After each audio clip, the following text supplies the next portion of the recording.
刚一进裴氏，公司里的对话声突然都停住了。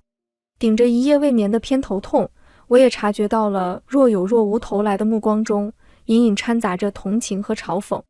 看我进了办公室，门外泛起一阵窃窃私语，新来的实习生愤愤不平的声音尤为突出。裴峰太过分了，有沈总这么优秀的未婚妻还……哦，又是裴峰的绯闻。过去3年，每次裴峰的绯闻闹大，他从不回应，都是由我出面应付媒体。裴氏有专门的舆情监控组，能在事态恶化前第一时间通知我。3年来，我连网暴都习以为常，对这种目光更是司空见惯。网友评价我，他超爱，最强个人履历打造最合格大婆。我揉了揉太阳穴，面无表情地把声音全部拒之门外，随即对着站在桌边等待的颀长身影一点头。开始吧，贺祝。交接工作只剩今天的收尾，随后我在裴氏的工作生涯正式结束。贺助理整理好材料，却没像往常一样离开。他是混血，一双幽深的蓝眼睛定定地看我，突然开口：为什么辞职？即使这样，也要和他结婚吗？赫然做我助理3年，这还是他第一次这么唐突地过问我的私生活。我微微偏头，有些不解。赫然修长的手指一点手机，是我的未婚夫裴峰和新晋小花石娇剧组杀青的采访视频。两人显然关系相当亲密，互对了几句后，裴峰一双桃花眼弯得很好看。从他18岁因为要演戏跟家里闹僵，没见他笑得这么轻松自在过。记者让他说对石娇的第一印象，裴峰歪了歪头，薄唇一勾，生动自由。石娇明艳的脸上都染上一点薄红，灿烂的笑容都羞涩了起来。我目光一致，看到了他手中的手机上挂着一个吊坠，外围光彩夺目的钻石精雕细琢成雪花状，簇拥着中心一朵小小的雪花，是我曾经送给裴峰的生日礼物。记者又问裴峰喜欢什么样的人，裴峰不知想到什么，脸色又沉了下来，驴唇不对马嘴道：我最讨厌墨守成规、甘愿做走狗的人。记者趁热打铁：听起来是和石小姐完全相反的类型呢。听说您和石娇曾就读于一所高中，石娇是您的理想型吗？这个问题我知道答案。下一秒，裴峰承认的坦坦荡荡，从18岁就是。粉丝铺天盖地的粉色弹幕已经盖住了两人的身影。无数条磕死我了和交锋 CP99 里，我看到一条黑色的飘过。可是裴峰不是有未婚妻，后面立刻有粉丝解释，连戒指都没有，订婚宴裴哥压根没出席，订婚几年都不结婚，俩人一点互动都没有，顾得公关吧。前面的什么年代了还支持包办婚姻，大清早亡了。后面接的新闻是深夜拍到2人共同出入酒吧，疑似同回酒店。我平静地把手机递还给赫然，贺祝，帮我起草解除婚约声明。我本来打算亲自写的，也算亲手为这3年画上一个句号。不过现在看来没什么意义。这是我第一次将和裴峰有关的事交给别人做。赫然狭长的眼睛睁大，声音微微颤抖。好。赫然情绪很少有这样的波动。我看着他飞速起身的背影，有点没想到沉默寡言、处处周全的贺总助原来这么八卦。太阳穴针扎般的又疼起来，我随手揉了揉，感觉多年压抑的疲惫一息全涌上来。但还没结束，还有最后一步。我是被裴峰的脚步声惊醒的，在沙发上等了太久，不知不觉居然睡着了。裴峰手上搭着外套，脸凑得很近，我甚至可以感觉他睫毛掀起来的微风。见我醒来，他后退了2步，皱了皱眉，一双桃花眼冷冰冰的，全无采访上的柔情。找我有事？他面上还有宿醉的酒意，衬衫随意地解开2颗，领口蹭了片口红印，锁骨边隐约有道暧昧的红痕。我挪开目光，听见自己的声音平静地响起：裴峰，我们谈谈。裴峰嗤笑一声，又要给我妈做说客，死心吧，我对继承裴氏没兴趣，有你做她的提线木偶还不够。我道，裴总批准了我的辞职报告。裴峰解着扣子的手一顿，眉梢眼角尽是不耐烦。辞职？他让你和我结婚？是发现给我使绊子没用了，想直接安个监视器？我平静地重复说过很多次的话。裴总工作很忙，没时间找人为难你。这是实话，裴家做的实业本就和演艺圈不沾边。裴峰并非科班出身，如今能横行荧幕，很大一部分是他脸的功劳。但名利场中黑幕屡见不鲜，裴峰起初四处碰壁，就像他高中时把裴总对他的行程了如指掌怪罪于我的告密一样。裴峰固执地认为是他母亲在找人故意刁难他。裴峰不耐烦地摇摇头，好像在赶走一只讨厌的苍蝇。要不是外婆的遗愿，谁想娶你？我现在事业上升期，没时间跟你办什么婚礼。婚礼时间、地点通知我，我看心情出场。他的薄唇弯起讽刺的弧度。反正你为了裴氏的股份，什么都能忍。裴氏是裴峰的外婆创立的，又由裴峰的母亲裴玉继承。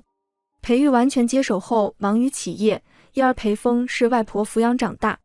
12年前的雨天，我的生父赌了2天2夜回家，拿着皮带猩红着眼，向我逼要母亲给我留下的最后一点积蓄。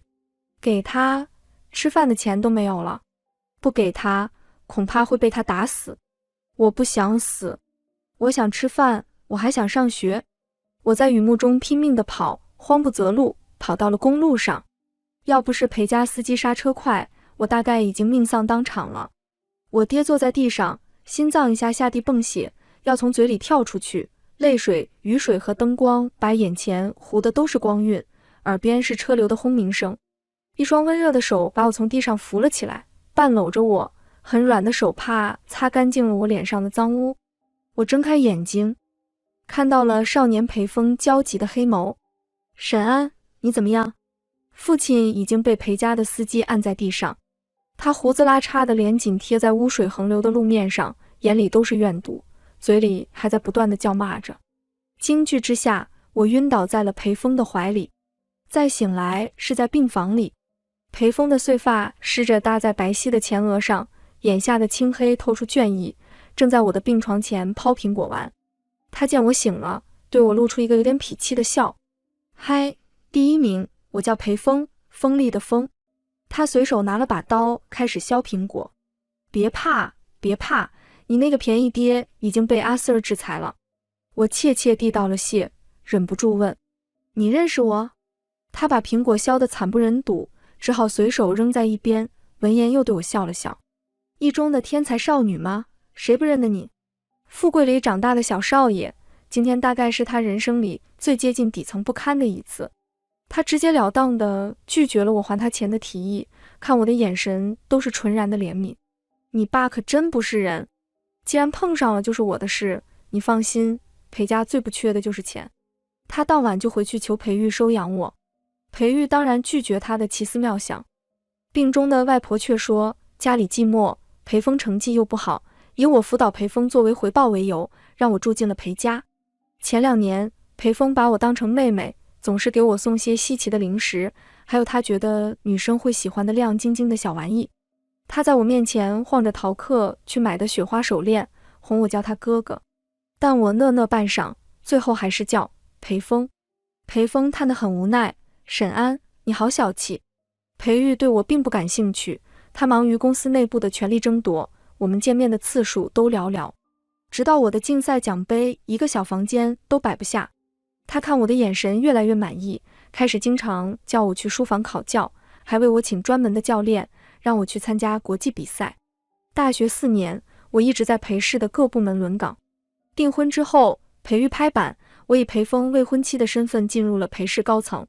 裴峰和他的关系一直不好，除了相似的美貌，裴峰没什么地方像他，逃课、打架、谈恋爱。他对企业经营毫无兴趣，还表示自己要和石娇去闯荡娱乐圈。在裴峰的青春期，年龄越大，他们的关系越恶化。直到又一次大吵之后，裴玉吼道：你能不能有沈安一半省心？之后摔门而去。裴峰冷眼看着我笨嘴拙舌地试图劝慰他，突然道：你是他的狗吗？我愣住了。裴峰道：你为什么什么都听他的？他要你学什么你就学什么，没日没夜的练，机器人一样，就为了拿那些奖杯回家让他炫耀。你有一点自己的主见吗？你喜欢什么？有什么爱好？你自己知道吗？明明是我把你带回来的，你却站在他那边。他看我的眼神变得很冷漠。沈安，你不姓裴，做再多，他也不会给你股份的。我后来才知道，他身边总有声音，裴总这么照顾一个孤女，就是因为自己儿子不成器，在找新的继承人。我又卯足了劲表现，分明是想争他的家产。我张了张口，我真的没有。很苍白的话，但我是被资助人，并不是裴家的孩子，除了好成绩和顺从，我能回报什么呢？裴峰突然靠近我，我闻见他身上冷冽的木质香。明天我们在后山赛摩托，想让我相优信你没有？你来看，我就信你。他明知道明天我有竞赛，裴玉很看重，专门过问过，还给我换了2个老师。第二天我去了竞赛，提前答完题出来后，先是在手机上看到了后山违法赛车场被永久查封的新闻推送，裴峰的消息跳出来，怪不得我妈什么都知道，我和石娇在一起，还有逃课的事，原来真是你告的状。我发了不是，却收到一个红色的感叹号，怀疑产生，罪行成立。他没打算听我辩驳，我熄了屏，脑子里一片空，却并不后悔。我不能容忍任何事故的可能性发生在裴峰身上。这件事后，我大概被裴峰彻底归类成了束缚他的家庭的一部分。墨守成规，谨小慎微，唯命是从，完全是他的初恋石娇的反义词。石娇张扬又美丽，高中就因为美貌出演过好莱坞大作的配角，后面顺势留在了国外读书，他俩才分了手。如果不是外婆病重时的心愿是希望她最喜欢的2个孩子能永远在一起，就算全世界只剩下我和裴峰，她也不会和我订婚的。订婚宴裴峰甚至没出席，只有需要演给外婆看时才面容僵硬的出现。戒指是裴玉买的，2枚都在我这，独角戏一样戴了3年，裴峰从没问过。外婆在遗嘱里赠予了我5%的股份，条件是我和裴峰结婚。这大概加深了裴峰对于我图谋裴氏财产的印象，但我已经无所谓他怎么想了。今天一切都会结束了。我摸了摸手上的戒痕，深觉连这个痕迹都是个笑话。我缓缓吐出口气道：不是结婚，是解除婚约。清单和珠宝放卧室了，你核对一下。卧室的床头柜上2枚订婚戒指压着一份财产清单，是外婆赠予我的珠宝。我全部不要。裴峰动作顿住了，他把外套丢在沙发上，皱眉道：别以为我不知道你大学还修了个心理学学位，这是有空对付我了，以退为进。他摁了摁眉心。好啊，这还没结婚就开始清算财产了，那裴家供你到现在怎么算？那笔账我已经跟裴总算过一遍。裴玉看完我的辞呈，沉默了良久。他从银灰的烟盒里抽了根薄荷烟，我默默给他点上火。烟燃了大半，裴玉才开口说话：妈最后病糊涂了，是你一直陪着她。裴氏转型成功，盈利翻了3倍，有你大半的功劳。没有你看着小峰，我这几年也不能安心。裴玉轻轻吸一口：沈安，小峰太年轻了，是他不懂珍惜。我笑了笑：没有您，就没有我的今天。裴玉叹了口气，锐利的眼神在烟雾里透出点疲惫。想好接下来去哪里了吗？我想到了千里之外的雪山和攀登时的快感，长久以来第一次有了类似轻松的感觉。想好了。裴玉的烟抽尽，随手将烟头摁在烟灰缸里。这位不苟言笑的总裁眉目柔和了下来，温和地拍了拍我的手：记得回来看看，裴家也是你的家。我不想再和裴峰多说废话，站起身来打算离开。裴峰却突然拉住了我的手腕，他的黑眸直直地看着我，动作竟然带着一丝紧张。你要去哪儿？裴峰扫了一眼客厅，大概是没看到行李箱，他轻轻呼了一口气。我说，还有最后一件事，那个雪花可不可以还我？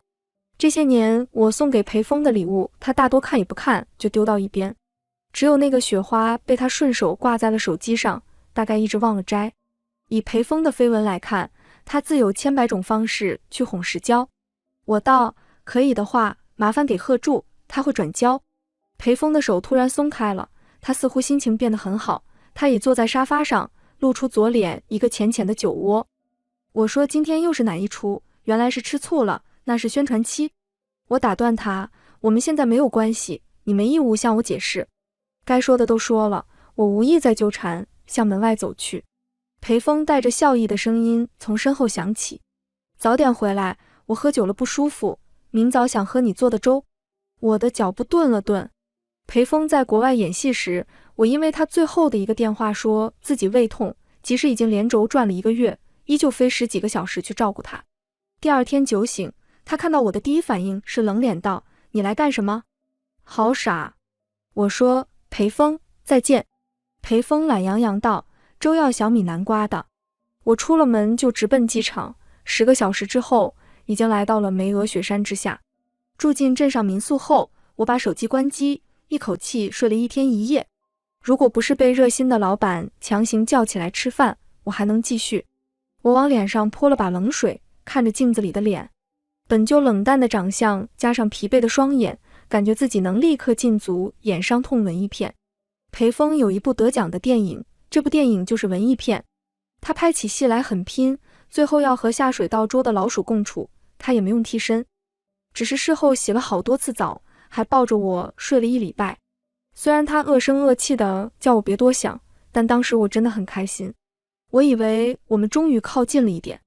我拍拍脸驱散思绪，这一觉不仅没觉得浑身轻松，反而数年的疲惫都翻了上来，从头发丝到脚尖都无精打采。我行尸走肉般飘到楼下，正对着桌上温热的小米粥发呆，余光瞥到一个分外眼熟的身影。赫然。我惊讶出声。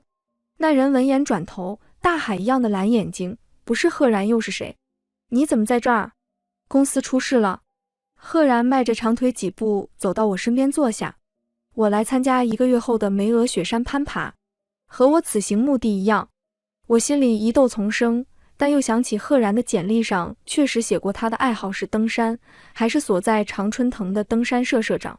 我走之前特地向裴总申请了给赫然升职，现在应该正是最忙的时候，怎么会有时间？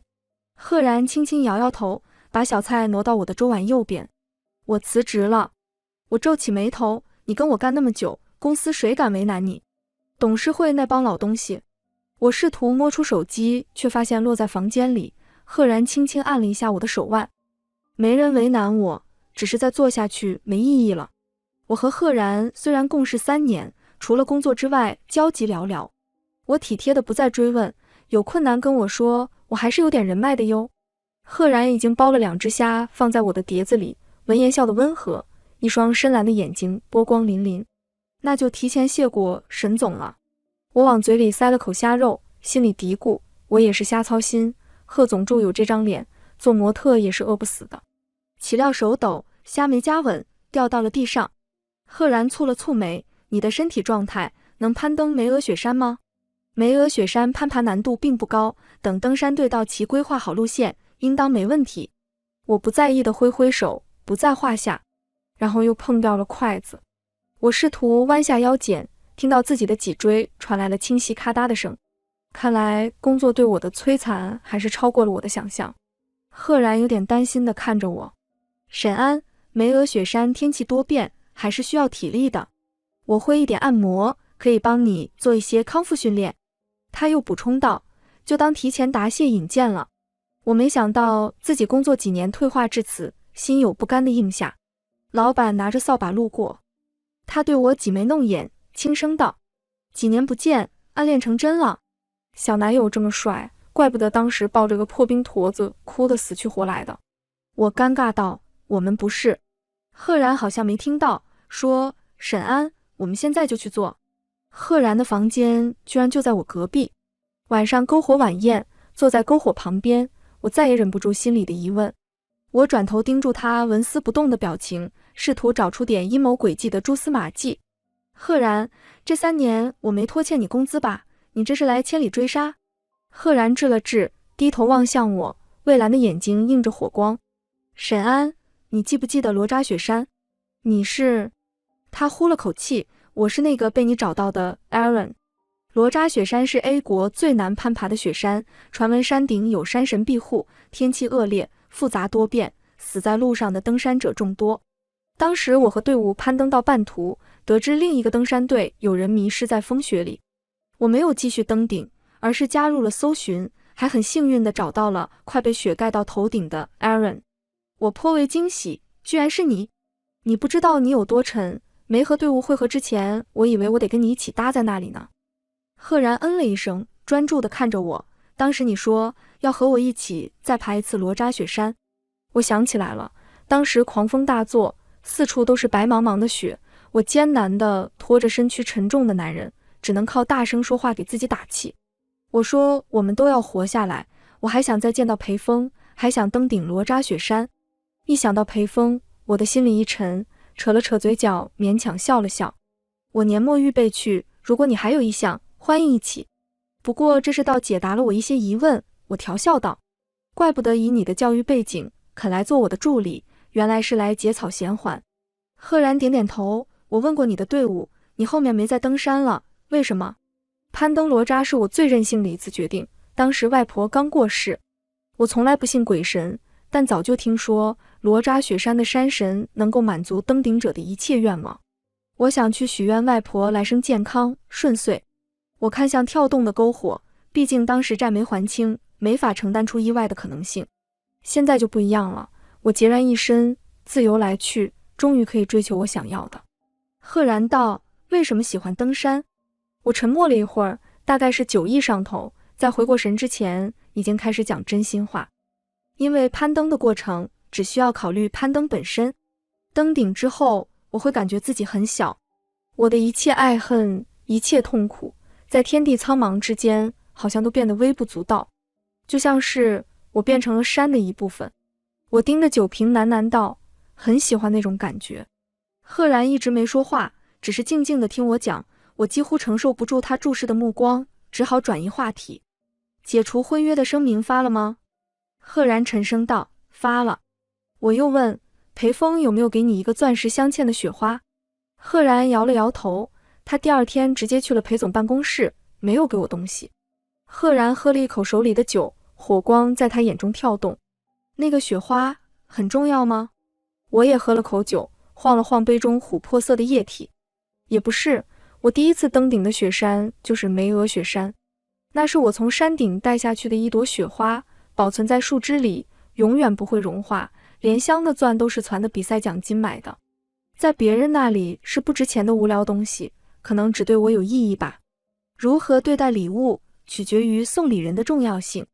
石郊高中送给他的尾戒，裴峰一直戴着。我兀自对着酒杯发呆，听见赫然的声音响起，不无聊啊。我看向他，赫然眼眶微微有点红，很浪漫，如果是我，会珍惜一辈子的。我颇为奇怪地看了他一眼，我发现赫然好像对这种情感故事异常共情，不禁脑补他是不是半夜会听情感电台，然后窝在被窝里咬着被角哭。这个画面配上他身高190的俊朗外表，实在太违和，我忍不住笑了起来，心情都明快了许多。赫然默默从我手里拿走了酒，转移了话题。明天一起训练，今天早休息。我严重怀疑裴氏给赫然发的钱不够多，他每天下班之后还要去健身房和盲人按摩兼职赚2分外快。他给我制定了相当具体的体能恢复训练计划，按摩的手法也很专业。又一次按摩后，我感受着自己充满力量的轻盈身体，忍不住道，你怎么会这个？赫然闷声笑，那次下山以后专门去学的。赫然还对各种登山设备了如指掌。我从裴家离开，什么都没拿，原本打算去采购，他却早就给我全部准备好了。他还做得一手好菜，每天会借民宿的小厨房做饭。老板蹭过几次饭后，已经被彻底折服。饭后，他摸着圆滚滚的肚子，若有所思地看着赫然洗碗的背影，又帅又贤惠，太完美了。不是你男朋友的话，能把他留下吗？他真诚道，很需要这种复合型人才。赫然洗碗的水流声停了，我笑道，自留款，不出。水流声又响起来，我发现赫然的耳根通红。老板痛彻心扉地摇头，边走边怒斥资本家是要吸干员工的最后一滴血。我往日只知道赫然在工作里滴水不漏，却不知道他在照顾别人生活上同样细致入微。我瞧着赫然擦干了手朝我走来，不由得感叹道：才几天，我都要离不开你了。赫然眼睛亮亮地看着我笑，我忍不住盯着他看，混血骨相深邃，他的眼睛像镶嵌在雕塑上熠熠生辉的蓝宝石。我转了转手腕，想到他实际上做了生活助理的工作，提议道：有兴趣继续做我的助理吗？薪酬我按裴氏的标准发，不会亏待你。赫然不笑了，他周身的气压好像突然低了几个度，好一会儿才闷闷出声：不用，沈总就当我是田螺姑娘。这怎么行？携恩图报可不是我的风格。次日我们就要登雪山，于是我当晚就单独划了张卡，打算下山再给他。卡旁边是许久没有开机的手机，我拿在手里犹豫了一会儿，还是充上电开了机。我想大概会有几通未接来电和裴峰冷嘲热讽的消息，却没想到开机后，手机一瞬间弹出无数留言和通话，直到手机彻底卡死黑屏。我拿着手机愣在了原地，一阵熟悉的疲惫感，我抛了抛手机，考虑直接丢到楼下的篝火堆里，但小镇最近的银行也要开2个小时的车，这年头有网的地方就避不了事。我叹了口气，认命的又打开了手机，屏幕卡了半天，终于能动了。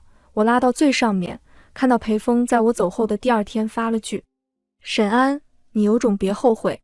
隔了几天，他又转发了一条新闻，我点进去一看，是一条澄清视频，裴峰不带记者的声音结尾，就直直地盯着屏幕。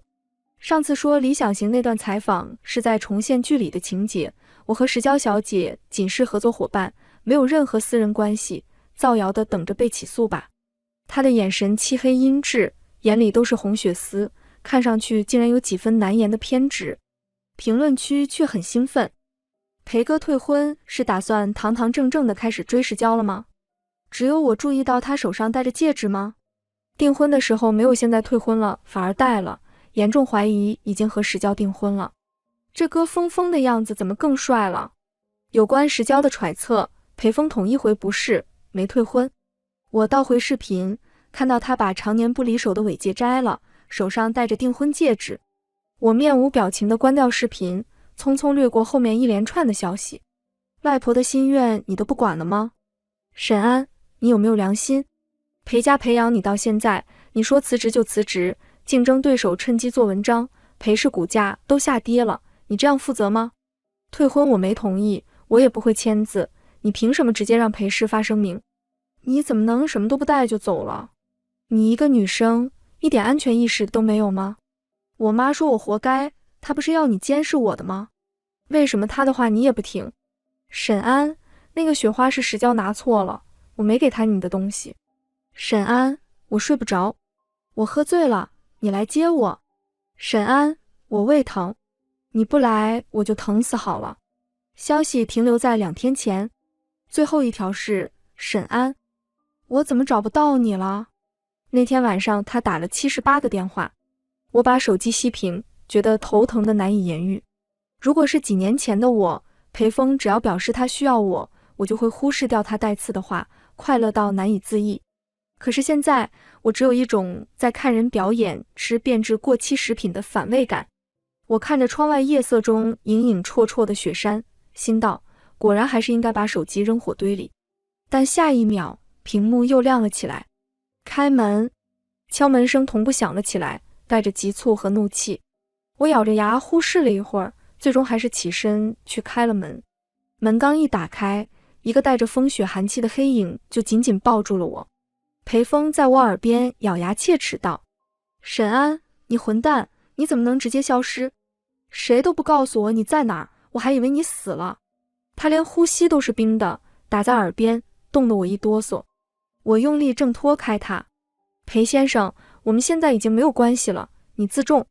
他的眼中像有火在烧，一把抓起了我的手腕。没有关系，我把你捡回家，算不算有关系？裴家找证据让你生父被重判，这辈子都出不来，算不算有关系？你弄的狗屁文件我没签，你发的声明我不承认，你还有裴氏5%的股份，我就是你的未婚夫，这算不算有关系？够了。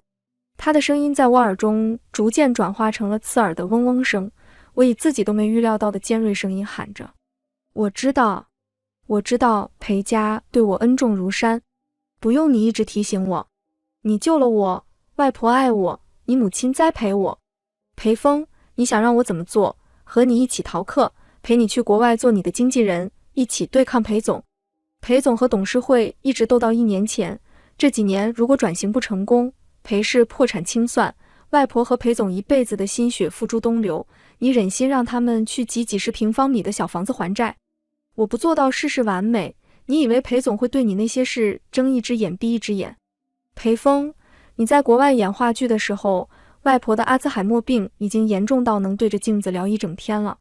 你要追你的梦想，裴总是反对，但不是全世界人都是围着你转的，大家各有各的事，没空一直演你路上的绊脚石。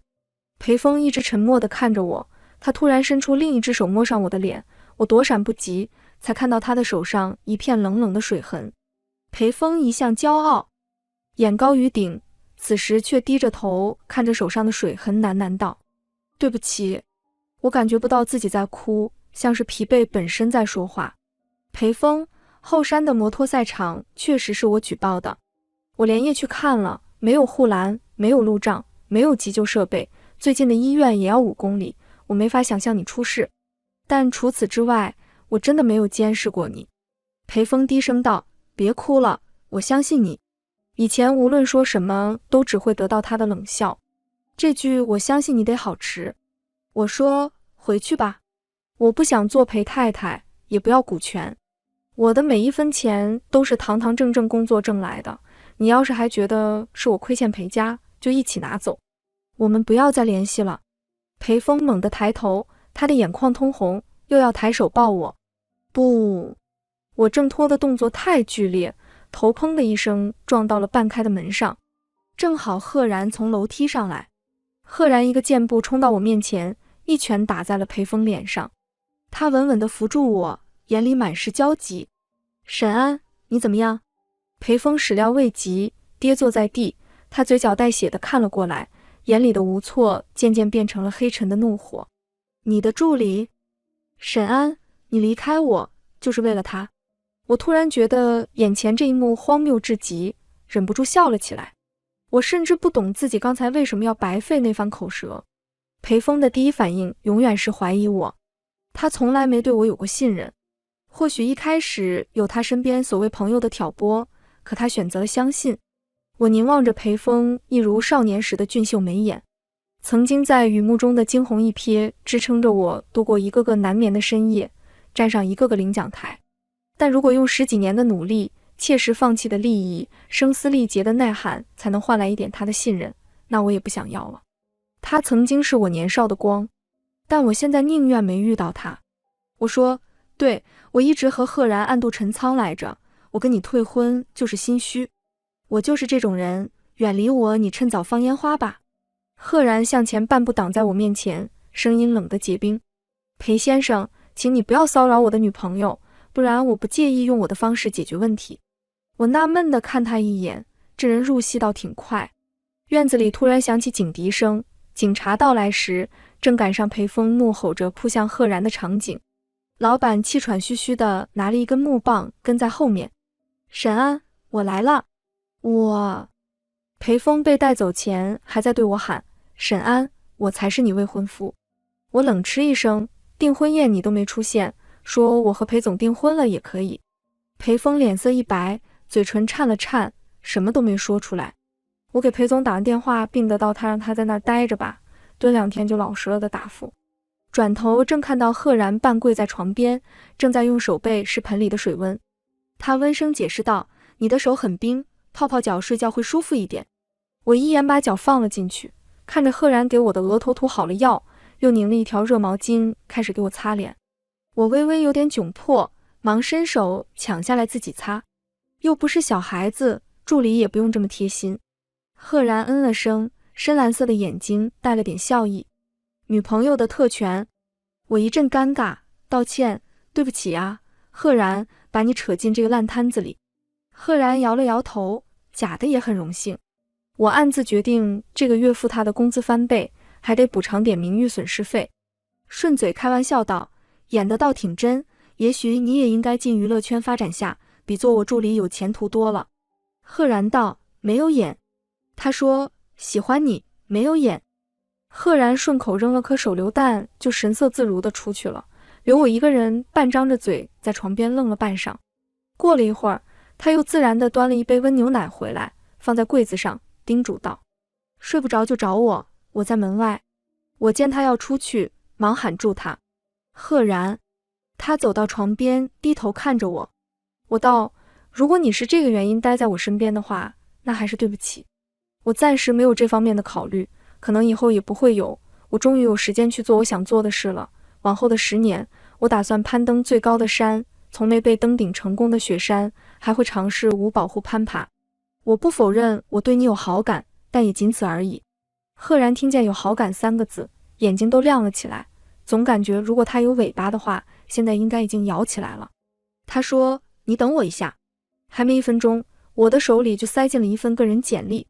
和我曾经看过他的工作简历不同，这份简历事无巨细地描述了所有关于赫然的一切，从小到大的教育经历，个人详细的身体数据，截至上个月末的财产情况，所有的亲属、家人。我翻看着，感觉难以置信。你父亲是 KWT 集团的执行总裁。我看到他的个人财产清单，又想到我要给他的工资卡，顿时一阵劫贫济富的悲凉。翻到身体数据时，我脸一热，把文件合了起来，放在了一边。赫然半跪在床边，深蓝的眸子尽是认真。他道，沈安，我第一次见你是在高2的全国数学联赛上，我从那个时候就喜欢你了。给你看这些没有别的意思，只是向你说明，我是一个身体健康、智力正常、经济独立的人。我对你的喜欢建立在一个人对另一个人的欣赏、爱慕之上，不需要你因为责任心和愧疚感对我负任何道德上的责任。实际上，你对我有好感已经是意外之喜。裴峰是个幸运的蠢货，他不明白你的爱是无价之宝。我接受你定义的任何一种关系，雇佣或朋友。我说我喜欢你，只是想让你知道，你的存在本身已经能让另一个人感到幸福。我眼眶一热，含糊道，谢谢，我今晚很需要听到这个。我定了定神，推过去一张银行卡，目前还是雇佣关系吧。赫然看上去并不意外，他接过了卡，对我伸出了手。雇主要不要一个朋友的抱抱？我犹豫了一下，还是抱了上去。他的臂膀坚实，轻轻地环在我的身上，带着阳光的气息。明明是很温暖的拥抱，我却莫名觉得委屈，很多年积攒的眼泪都在一瞬间倾泻而出。赫然什么都没说，只是轻轻地拍着我，直到我迷迷糊糊地睡了过去。第2天，我们出发。攀爬的过程对我有些挑战，但最终还是成功登顶。我们在山顶扎营，清晨拉开帐篷，看到雪峰的那一刻，我终于有了一种重新开始的实感。这次我的脑海里什么都没有，静静地欣赏太阳慢慢攀升到山峰之上。随后的2年，我登遍了大大小小的山，有时和赫然一起，有时独自一人。裴峰隔3差5地给我发消息，不知怎地，我换新手机号，他也能很快找到。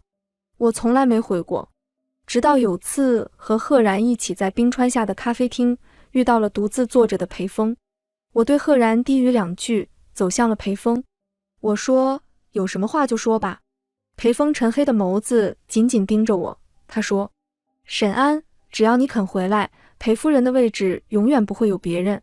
他拿着咖啡杯的手青筋暴起，仍然戴着那枚订婚戒指。我注意到戒指改过，已经镶嵌上了那枚钻石雪花。我可以不在乎赫然的事。沈安，我爱你，我一直爱你，我只是不知道怎么面对。阴差阳错的事太多，我恨你不和我站在一起，担心你是因为裴家的钱还是爱我。我真的没碰过那些女人。我看着裴峰，内心平静无波。虽然近在咫尺，却只觉得他离我遥远，还不及山势冰川近。我轻声道，裴峰，这么多年了，我爱不爱你，你是真的不知道吗？你只是觉得我永远在原地等你，所以你的情绪有安全的发泄口罢了。在我的世界里，这不是爱。裴风的脸色骤然苍白，他急促地说：“我会学着怎么爱你的，沈安，我真的很想你。”我静静地看着他，他曾经如天神一般救我于水火之中，又在日复一日的猜疑中将我的爱情挥霍殆尽。我依旧感谢他，只是决定不再爱他。我打断他，结束了。裴风，从我决定的那一刻起，就不会再回头。我走到咖啡馆外，看到斜倚在车边等待的赫然。我戳戳他，我们该准备去罗扎雪山了。我们一起登顶了罗扎雪山，这次天气很好，仿佛山神也在欢迎我们。在天地皆白的顶峰，我虔诚地向山神许下了关于外婆的愿望。愿望许完，我转头发现赫然也闭着眼睛。我轻轻凑上去贴了一下，在他骤然慌乱的呼吸声中笑出了声。